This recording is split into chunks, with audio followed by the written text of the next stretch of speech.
Hello all, right, time for a new class novel.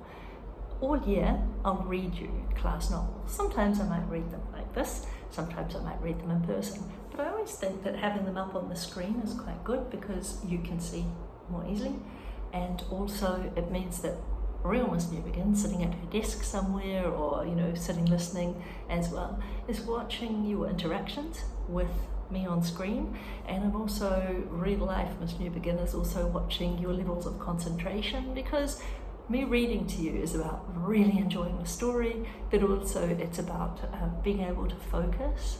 So if you're the sort of person that has your phone or an iPad out at home a lot, you possibly have a very short attention span. That's becoming a problem nowadays with tablets and phones and iPads, where you flick between YouTube videos or you flick between things, and that's actually not a really good thing. Okay, so being able to somehow focus and concentrate is something that these days teachers are challenged with. When I was small, we used to read sometimes half an hour, just curl up and read.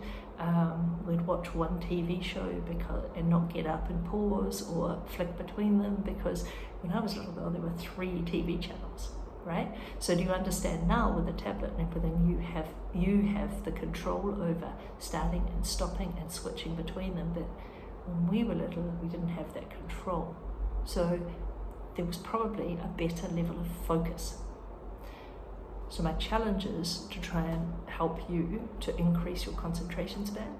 So when it comes to having a conversation, you can concentrate on that conversation. When it comes to listening to instructions, you can listen more thoroughly and more carefully, in more detail.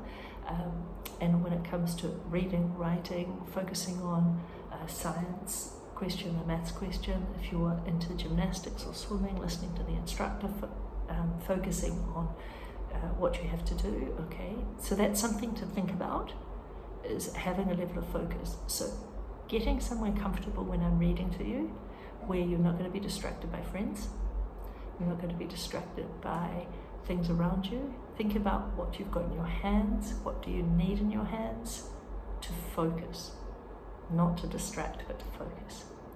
Where do you need to sit, okay?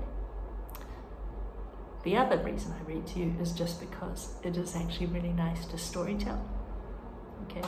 It's a very nice, mindful feeling to be listening to somebody reading a story. It's also nice for me. I enjoy reading to you. It's great for your imagination, okay? And also, it's just a pleasure. It's just really, really enjoyable to curl up and read. So, me reading to you is a starting point. Planet Omar, Accidental Trouble Magnet. Let's see, when I pause at pause at commas, stop at full stops, exclaim with exclamation marks, change my voice for questions. When I pause to give you time to think and picture, make pictures in your head, to question what's happening, to think ahead, to predict what you think is going to happen next. Those are all things I'm modeling for you, in the hope that when you're reading to other people, or even to yourself in the mirror, your teddy bears, whoever you're reading to, you're also considering that it's not just ploughing through the words as fast as you can. Okay? Planet Omar, Accidental Trouble Magnet. In this book, there are some reviews. When you're writing a story, it's quite fun to get your friends to read the story and then write their own little reviews on the back of your story or your book. These ones say, big-hearted, funny, and very entertaining. And the other one says, Zainab Mayan is a properly brilliant and funny new voice. New voice, new writer.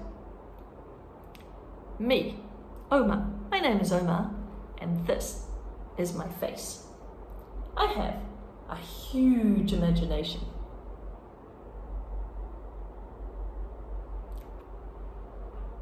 I hate marshmallows. I once raced against my dad's car on my bike and won.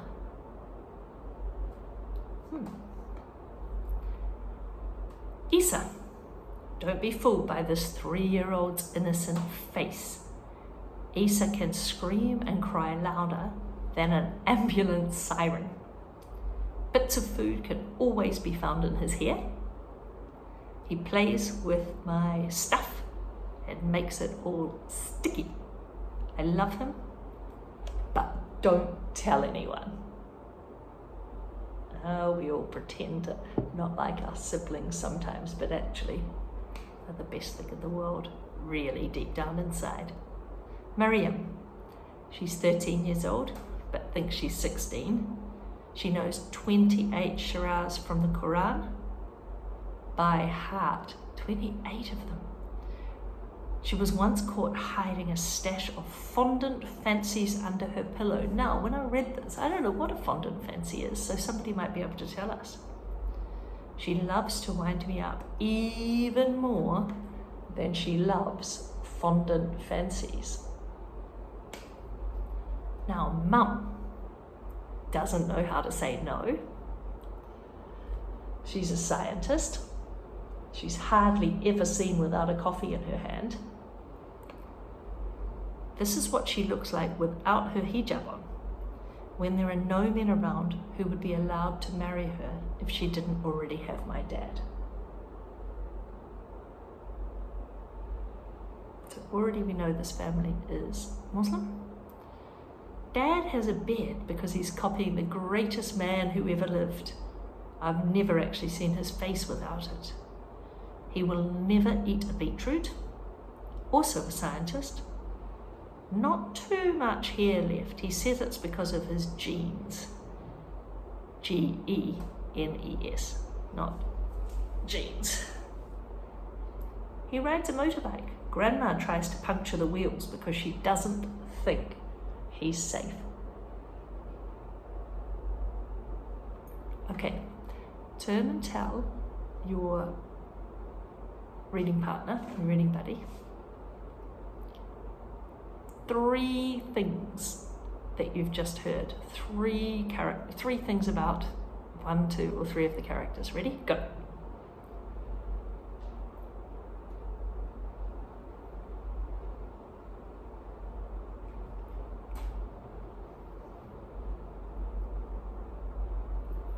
Okay, you know what to do with this? Okay. Now, turn and tell your reading buddy which character you think you're going to identify with the most, that you're going to relate to the most.